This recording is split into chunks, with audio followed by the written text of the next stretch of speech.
Yo guys, it's Harsh Gaming here and welcome to another video, and today I'm going to be showing you my editing software. Now the one that I use is Camtasia Studio 8 by TechSmith, and it's a great piece of software. It's not free, it will set you back a bit, but I highly recommend it. There are ways to get it for free, however I'm not going to tell you how to do that in this video because yeah, it's not legal, so why would I tell you? But there are ways. So I'm just going to show you basically the tools, what it is, how you do it, how you can use it, all the different things you can do. So one of the first things you can see here is record the screen, which is basically screen capture. It's not that good, I don't use it, but yeah. So one of the things you can do is if you press import media, which is the first thing you want to do, and then if you go on your videos, I'm going to just bring in some Battlefield 4 footage, some CTE, just to show you what to do. So you do that like so, and there you go, then you got your video. Now with this video, this is your clip bin, so this is where you put all your clips. This isn't actually in the video, you have to move it onto the timeline. So you drag it onto the timeline, choose the size, 1920 by 1080, because that's what I use. If you hold control and the scroll wheel, then you can zoom out, or you can use the slider here, but I prefer to do it using the keyboard shortcut. Right, there you can see the audio is loading on this, so that will, once that's loaded, it means you can do everything with it. So the first tool that we're going to look at is the split tool, which is very simple, does exactly what it says on the tin. You highlight the thing you want, press split, and there you go, it splits the tracks in two. Then basically you can move each track individually and it's not responding. It does this sometimes when I try to do things too quickly. There you go. Now it's movable, you can move both of them, you can change tracks, there's more than one track available, and yeah. You can also lock tracks, so that means that anything on here will, basically you can't edit it, so that's helpful if you don't want to accidentally do something. So then you've got your standard undo, redo, you've got your cut, so you can drag the red or the green on here, and this will pull apart your slider, select the things you want, press cut, and that will cut that section out. So now you can see it's a very sharp transition from this to this. Yeah, as simple as that. We're going to undo that and the cut and that cut, just so that we can get them back together. There we go. Okay, right, so what else can you do with this? You can also do copy and paste, cut and paste, basically whatever you would normally be able to do. Right, so next you got the library, which is basically, there's nothing in my library at the moment because I don't use any of the stuff, but you can use their website to get the stuff that you may want. So you can use the TechSmith library, and yeah, it's all pretty cool. Right, next you got callouts, which is, yeah, a callout does exactly what you'd expect it to do. You basically choose the one you want, double click it, and then you can move it around the screen, you can type text into it, and yeah, that's pretty cool, but we don't want that, so we're going to delete that. Zoom and pan does exactly what it says on the tin. You zoom in on an area, and you can pan around, you can get the area that you want, so then when you play, it will play on that area, and then it will zoom back. See, so that shows you just the one area that you may want to see. Yeah, so that's how that works then.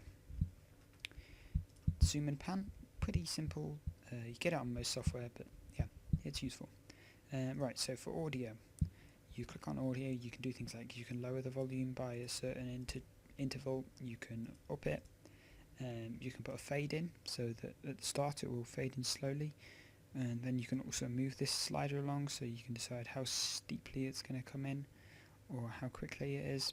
You can do a fade out, which works exactly the same. You can also make it silent, so if I click that, it would go to silent, but you can raise the volume back up afterwards, which is awesome. Then you put the fade out, the fade in back in. There you go. Transitions, they are very simple, does exactly what you'd expect it to do. If we split this here, put a fold in, zoom in so that we can access the right point on the timeline easier. And you watch it, and then when it gets to the designated point, it will do the zoom, the fold. It looks better in the actual final video, it's just because this is a live editing, it doesn't work as well. But yeah, So then on the more, there's loads of other things. You've got the cursor effects, which is basically when you're recording, using the record the screen. The visual properties, you can change loads of different things here. You can change the rotation, the position, so you can do that. You can change the rotation. You can change the scale, which zooms it. The opacity, so yeah, you can have it black or however dark you want it. Shadows, you can do stuff like this with either side. It works better when it's not filling the whole screen, but yeah, we don't want that. Colorize, that's somewhat cool. You can change the colour of it, so I can make it black and white if I wanted to, or yellow, or blue. So yeah, that's cool. It allows you to make some pretty awesome effects with that. Border just puts a border around it, and yeah, you can't tell because it's taken up the entire screen, but if I make that a bit smaller and increase the border, make a colour white, there you go, there's a border, which is awesome. So that's visual properties. Then you've got voice narration. I use this all the time, and this is how I record most of my commentaries. I will use this and then records it onto a separate timeline. You can see the video while you're watching it. You can make it so you can mute the speakers if you don't want to hear it. And yeah, that's basically what I use. And then you can edit it. You can change the volume with all the tools that we've seen before. And it's pretty good quality as well. Then you've got record camera, which is to record your webcam. I don't have a webcam plugged in, so that won't work. It basically works very easy. You can do the audio as well. And once and again, you've got the same mute speakers option if you don't want to hear. Captions, basically the same as callouts. You just add a caption, so there you go. There's a caption. The only difference is there's no like little bubble. Quizzing, last thing, which is to add a quiz. As simple as that. You add a question, and then you can put the answers a few seconds later. So yeah, everything works pretty cool like that. Overall, I would give this editing software a good 8 out of 10. Maybe 9 out of 10, I'm not 100% sure. It's so useful for me. I use it all the time. You can also do things like import multiple tracks. So if I bring on some audio, and there you go, got some audio along here. When I edit mine, I will actually lower this to like 2% so that you can actually hear your voice, and lower this as well. And then with the fade in, there you go, you got the music, which comes on gradually.